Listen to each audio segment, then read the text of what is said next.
Thank you, Albert, for the introduction. Thank you all for coming to listen to this presentation. Just get my slides out.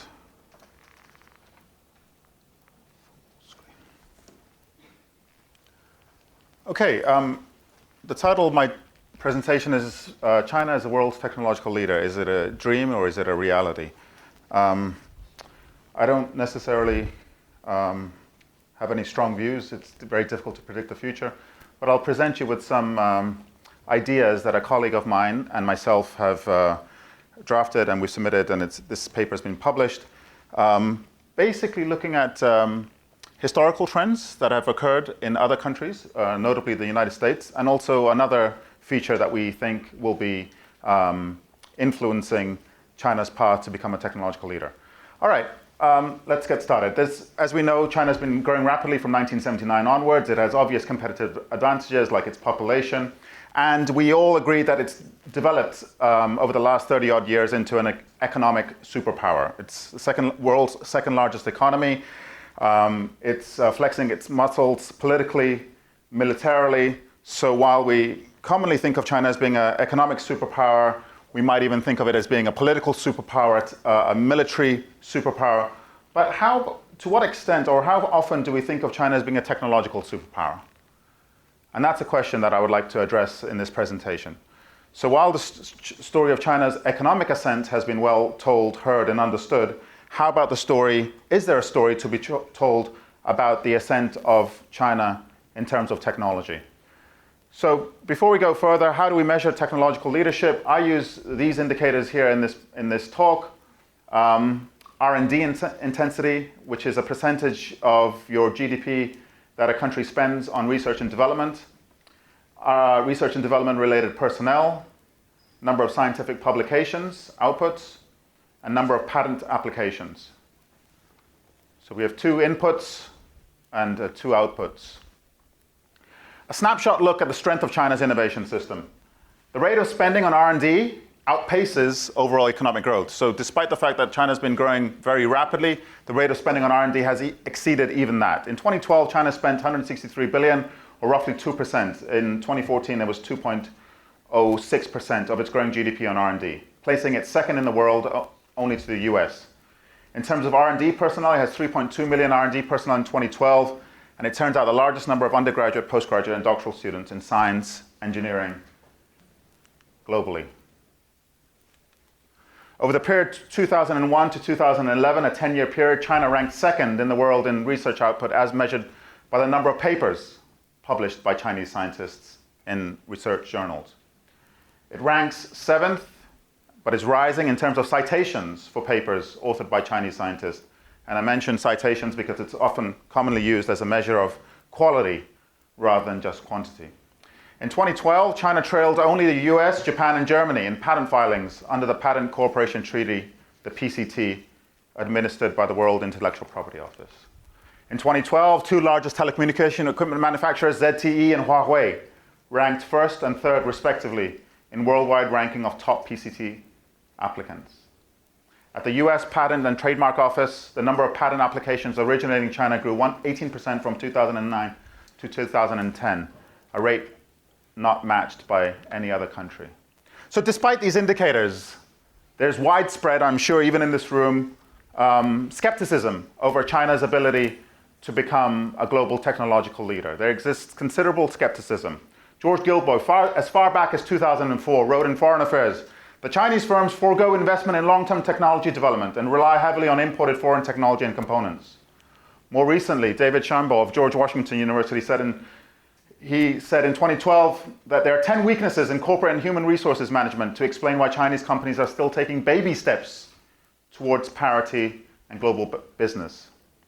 Dan Bresnitz and Michael Murphy from Georgia Tech argued in 2011 that China settled merely on keeping pace with technological advances elsewhere, which is a widely held view, pursuing innovation in only later, less consequential stages of the production process. Thomas Friedman, some of the other authors I've mentioned earlier, you may not have heard of, but I'm pretty sure more of you have heard of Thomas Friedman.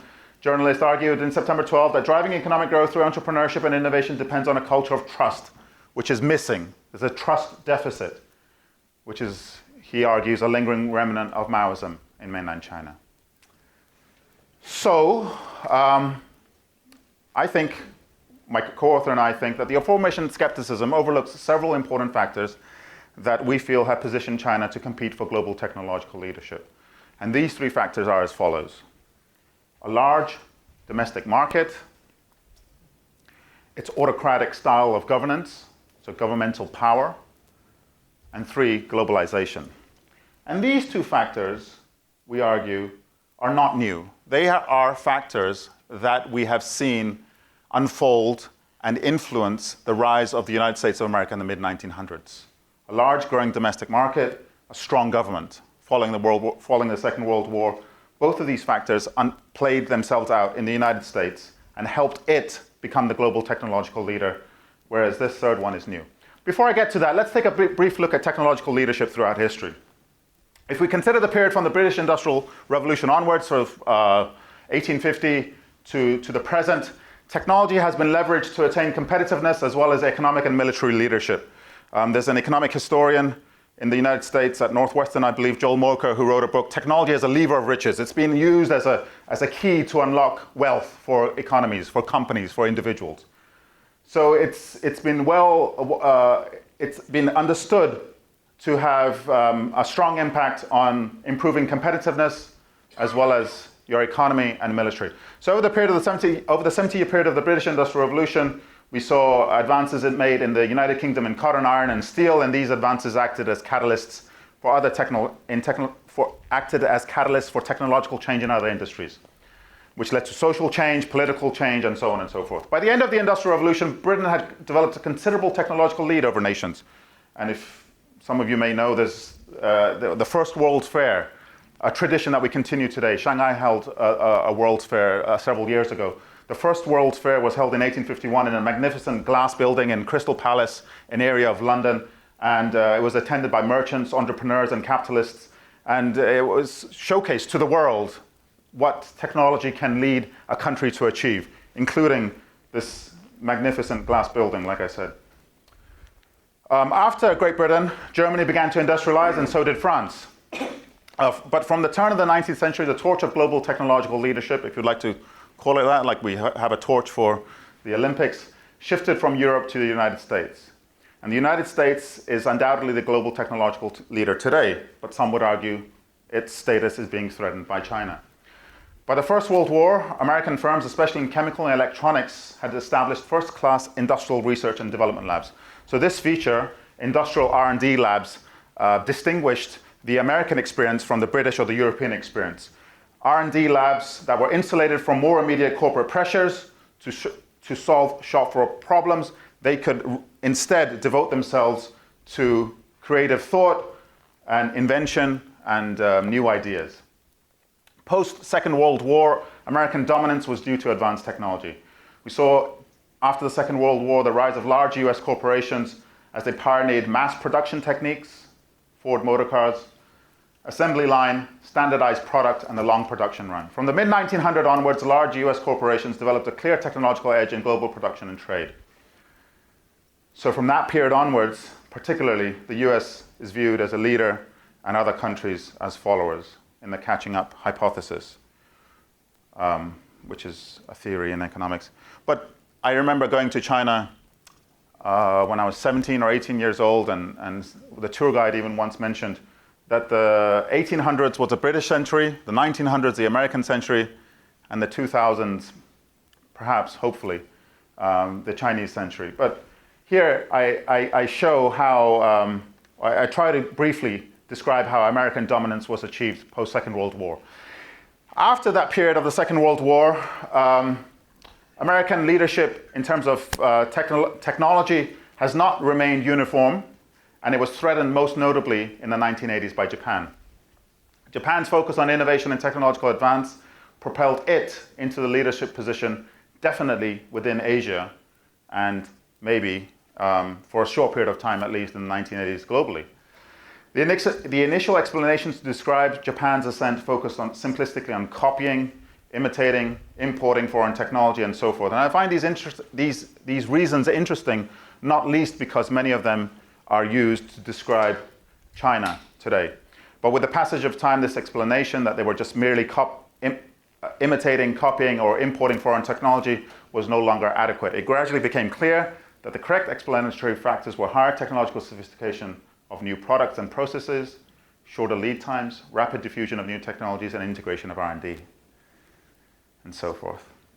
After Japan, smaller countries throughout the world have focused their attempts on taking a slice of the technological leadership pie, if you'd like. And these smaller countries include Israel, Sweden, Denmark, the Nordic countries. In Asia, we have Korea, Taiwan, and Singapore. Finland in Europe. But no country can claim to be the global technological leader. So the reason why China can perhaps assume that mantle is, like I said, due to these three factors. And I'll go through each of these three factors individually now. First of all, market size. Market size is an important determinant of innovation activities. The greater the demand, the greater the revenue, and the greater the incentives that companies have to innovate, to improve their products, to make their products better if they know they can sell to a larger audience. More efficient the production process, greater the aggregate cost savings, and this implies a growing market with growing demand will lead to increasing returns from investment in innovation. So basically, the larger the domestic market, the larger your market, the more incentivized companies will be to create new products to reap increasing returns. So as I mentioned earlier on when I began this presentation, this is a factor that played out in the US. Following the Second World War, large US companies also benefited from selling to the world's largest domestic market at that time, which was the American market. These American firms led the world in developing and implementing leading-edge technologies and claimed largest worldwide share in many export goods. So the American dominance in mass production industries, a dominance that resulted from ready access to natural resources and the world's largest domestic market, is noteworthy. So these American companies were resource and capital intensive, and they manufactured on a scale that was much larger than their counterparts, especially in Europe. Due to the economies of scale that the American firms enjoyed, innovations from Europe were developed and brought to market in the US and not in Europe. And I think similar dynamics will play out in the massive Chinese market, where the middle class has been growing. People talk about this as possibly being a threat, a middle income trap. China has strengths in mass production techniques that is already refined and had a lot of experience in. They're able to adapt Western techniques to Chinese conditions. China's emergence as a rapidly growing major market offers it a unique advantage for technological advancement. The fact that they do have ready access to the world's largest domestic market incentivizes Chinese companies to innovate, the likes of which no other nation, aside from the United States, in the mid-1900s has enjoyed up to this point. Local Chinese firms are best situated to satisfy the singular tastes of the Chinese market. So WeChat, classic example, being much more popular than WhatsApp, for example, in terms of Chinese consumers' expectations regarding price, quality, and product features. So the integration of mass production strength with the world's second largest economy has led forecasters such as Goldman Sachs, Standard Chartered economists to predict that the Chinese economy will be twice as large as the US economy of 2030. Maybe this will come to pass, maybe it won't. That's not my main concern. My main concern is that if these forecasts prove true, the capacity of Chinese firms to continuously leverage the advantage of their large home market to enhance their technological competitiveness will be a major success factor. Having access to the world's largest domestic market will be a major factor in allowing China to achieve these forecasts if they do come to pass. The second of the three competitive advantages that China has is an autocratic style of government, strong government power. If you look at the development of innovation systems, not the development of economies, if you look at the development of innovation systems, strong innovation systems throughout the world have developed with large investments committed by government. Having a strong government in a certain period of time has led economies to develop their innovation system, not their economy, not economically per se, but in terms of innovation capacity. So usually what happens is that governments play a leading role and their role decreases over time, and private businesses play a smaller role and their role concomitantly increases over time. And the Chinese government, as we all know, is highly involved in the economy and highly interested in promoting and pursuing paths towards more innovative production techniques.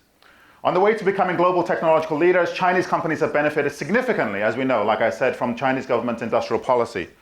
They're very heavily involved in the economy with their state-owned enterprises. Chinese government's industrial policy is unmatched in scale and strength by Western standards. It's difficult to find any country in the democratic West which can claim to have such a strong, heavy hand played by the government. In fact, this is not new either. This is not new. China has adopted the US model to boost their own state-backed R&D investments. And this was a model that was adopted by the US for a certain period of time after the Second World War. The success of high-tech industries in the United States post-war era reflected massive private as well as public investments in R&D and scientific and technical education made after the Second World War. The university that I graduated from with my PhD, Cornell University, is just one example of that. A land-grant university created by the government in the 1800s to try and promote agricultural research. Given the Chinese autocratic system of governance, China is able to steer Chinese state-owned and private companies to increase their R&D investments, and this has been reflected in the amount of money spent on R&D in China. So the percentage of the R&D intensity, the percentage of their GDP that they spend on R&D has been increasing, and it has been led by the Chinese government. Now, the Chinese government, if you look at the statistics, and if you believe the statistics, Chinese government is playing a lesser role, but it all began with the Chinese government playing a very heavy-handed role. And in some areas, they continue to deploy that heavy hand. The use of industrial policy to help domestic companies upgrade technological capability had the roots in the United States, in the Hamiltonian economic philosophy, which holds that a big country, such as the United States at that time, and even now, needs big organizations to succeed, and that the federal government should partner with private enterprise to finance scientific research and provide resources, infrastructure that businesses lack. Basically, what does this mean? It means developing the innovation system, providing the infrastructure and provide resources that businesses lack, that businesses are unable to create in and of themselves. Under this Hamiltonian approach, American government sponsored projects such as the Erie Canal, Transcontinental Railroad, land-grant universities, and a network of airports that we see today. And this helped create within the US a huge interconnected marketplace that also had an influence on innovation. And companies such as Standard Oil, General Motors, US Steel, General Electric, and Sears Roebuck prospered and grew under this philosophy in this period of time, which is, I'm talking about mid-1900s. The US government and the military led the way in financing innovation in its early stages. Government financed research and procurement fueled industries that produced the hybrid seed, the radar, synthetic rubber, the microchip, GPS, the internet, and so forth. So many of these came from the military, others came from government financed, sponsored research. Most of the centralized power that enabled China to run a planned economy, as we know, remains in place today. The government is able to play a significant role in shaping increasingly market-oriented activities. So although the activity might be market-oriented, the government nevertheless is able to play a strong role. The Chinese government has more policy instruments. This makes this puts China in a position that is unrivaled by its Western counterpart because it has more policy instruments at its disposal than do other advanced, mature innovation systems of the West, which in turn enables the government to facilitate technological learning on the part of indigenous firms. With beneficial policies, Chinese government has bolstered the wind turbine industry, strategic emerging technologies, which includes environmental technology, telecommunications, biotech, advanced manufacturing, renewable energy, advanced material, and green vehicles. And what are these policies that this strong, heavy hand of the government is implementing? These policies include large-scale government grants, tax concessions, easy access to bank loans, and this could come back and bite. As we know, corporate debt is a huge problem in mainland China now. Policies regarding intellectual property, standardization. And it's these set of policies that the Chinese government has been able to deploy, which will possibly allow it to create large companies that are also innovative in the same way that we saw in the United States post-Second World War.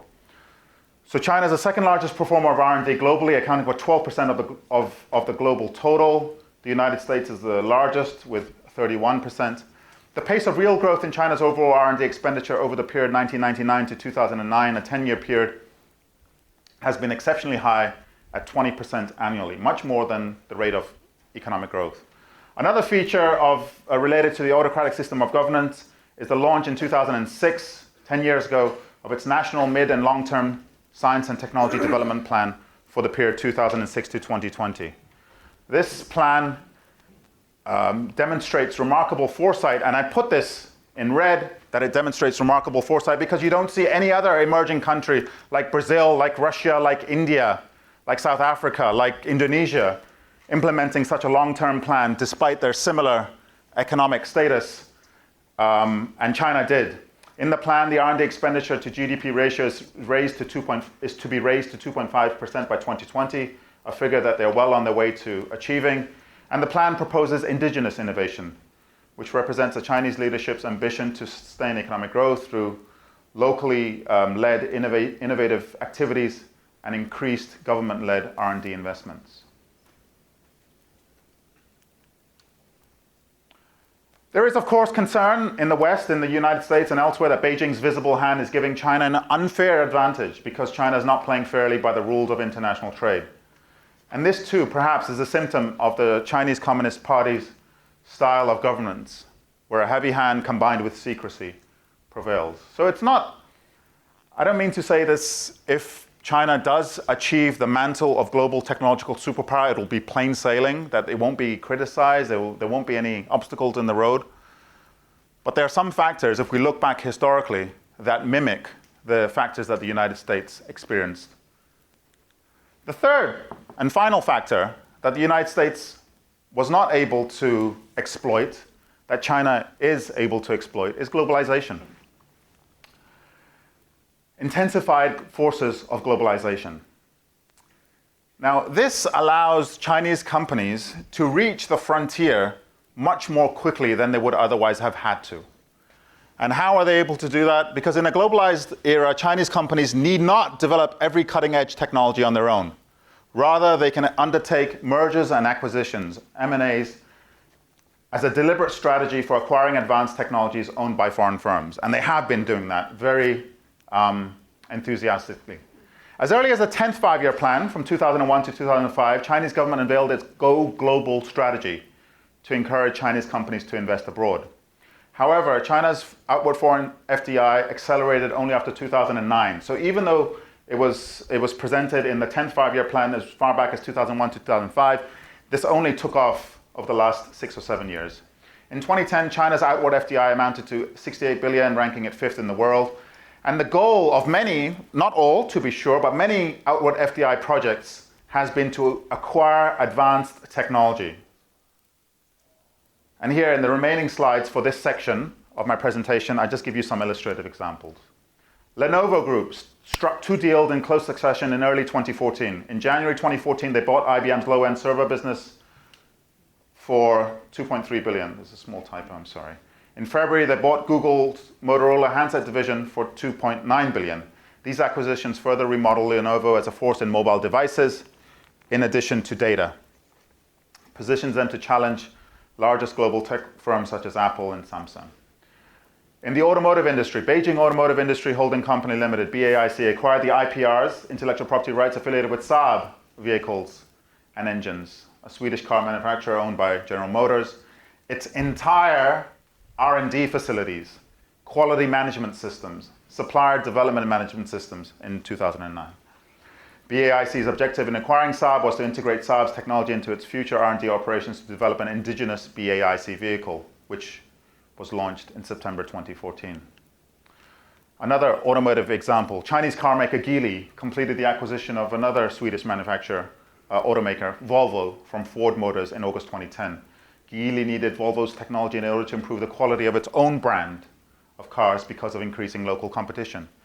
Geely requires Volvo engineers to help it improve its engineering capabilities, and Geely owns all of Volvo's key technologies and intellectual property rights, and also has the right to use the intellectual property right. So the value of this acquisition was the intellectual property. In aviation, China Aviation Industry General Aircraft, CAIGA, the largest general aircraft manufacturer in China, acquired US-based Cirrus Aircraft in in 2011. And the purpose of this was to develop a new single-engine Vision jet.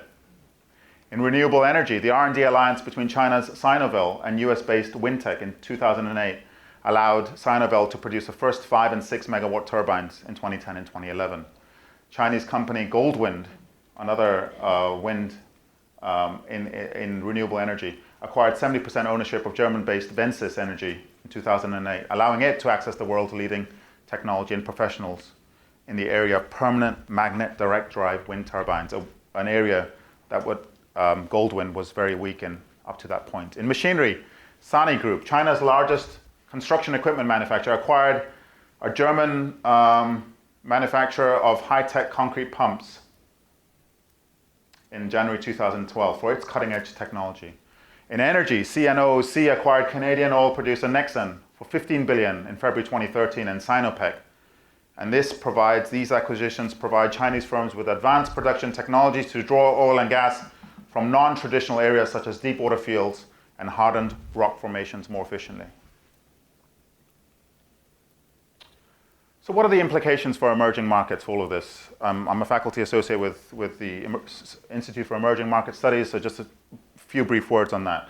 There exists plentiful opportunities for emerging market firms to partner with or invest in Chinese firms and R&D facilities.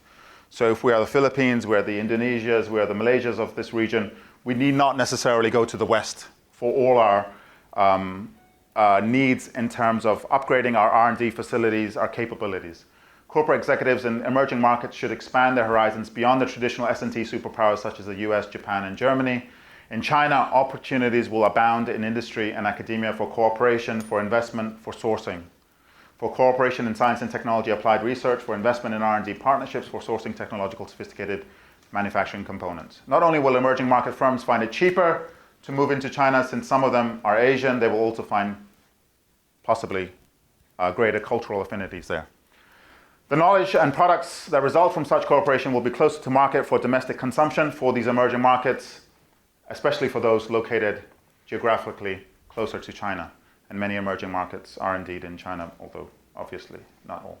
Emerging market firms that partner with Chinese firms or universities to conduct R&D or manufacturing in China will be able to take advantage of China's growing and improving science and technology infrastructure and human capital, and to be closer to what is soon to be potentially the world's largest consumer market. Okay, to conclude, a few slides here.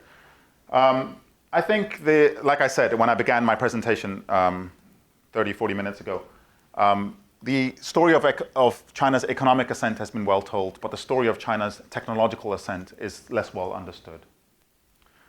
There exists good reason to believe that Chinese multinationals may, in fact, rise to a position of global technological leadership. To be sure, some Chinese companies have benefited enormously from the monopolies granted by Beijing, and continuous improvement of Chinese firms' technological strength relies on political stability in the country. However, more of this technological rise can be attributed to the three factors that I discussed: growing domestic market, strong government support, and the intensified forces of globalization.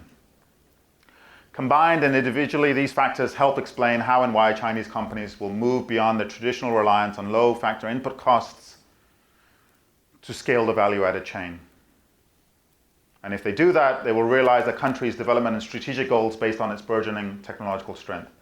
I think the globalization factor, the M&A cases are particularly insightful because they indicate the extent to which technology transfer to China is now taking place across a broad swathe of industries: automobile, renewable energy, aircraft, and so on and so forth. In the past, Chinese companies, especially when China had just opened up in 1979 and the 1980s, and during that period, Chinese companies had to be content with acquiring technology through license agreements or joint ventures with foreign partners.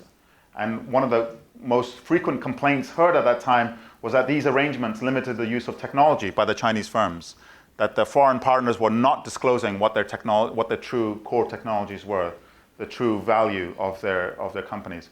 However, when a Chinese company, through the forces of globalization, merges with or acquires an overseas counterpart outright, it owns the underlying technology, which they can then use as it wishes domestically or internationally. Furthermore, overseas acquisitions represent a point of pride in China, showcasing its economic strength, signaling both Chinese triumph and the decline of its Western counterparts. So it has a feel-good factor to it. But globalization is only one of the three factors that I discussed, and combined, these three factors possibly point to a future in which the global technological leader is, in fact, mainland China. That's all for my presentation. I'll be happy to take questions. Would you like to moderate? Yeah. Thank you.